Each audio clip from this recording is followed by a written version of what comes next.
भगवान शिव और मार्कंडेय की अमरता की कथा।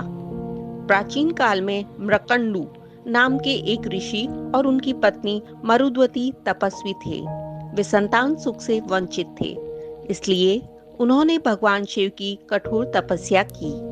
भगवान शिव उनकी भक्ति से प्रसन्न हुए और उन्हें वरदान देने प्रकट हुए।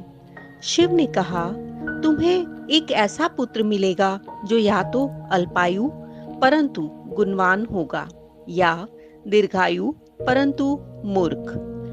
मृकंडू ऋषि ने पहले विकल्प को चुना, एक तेजस्वी विद्वान लेकिन अल्पायु पुत्र।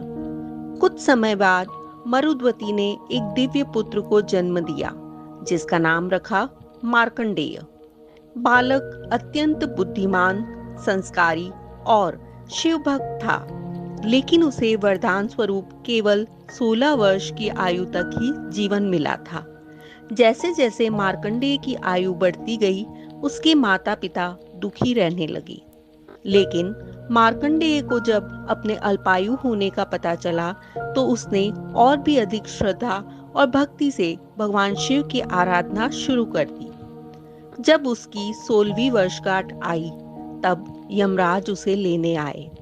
मार्कंडेय उस समय महामृत्युंजय मंत्र का जाप करते हुए शिवलिंग को गले लगाकर पूजा कर रहा था।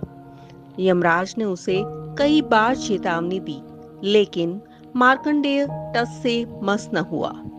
आखिरकार यमराज ने अपने पाश से उसे पकड़ने की कोशिश की, लेकिन पाश शिवलिंग पर भी पड़ गया। तभी भगवान शिव शिवलिंग से प्रकट हुए। उनके नेत्रों में क्रोध था। उन्होंने यमराज को रोका और बोले, जो मेरा भक्त है वह मृत्यु से नहीं डरता। तूने मेरे भक्त को छेड़ा है, अब तुझे दंड मिलेगा। भगवान शिव ने त्रिशूल उठाया और यमराज पर प्रहार कर दिया। यमराज वहीं मूर्छित हो गए। उस क्षण संपूर्ण सृष्टि में मृत्यु का क्रम रुक गया। देवताओं ने शिव से प्रार्थना की कि मृत्यु का कार्य भी आवश्यक है। तब भगवान शिव ने यमराज को पुनः जीवित किया, लेकिन कहा, मार्कंडेय अब अमर रहेगा, उसे मृत्यु छू भी नहीं सकती।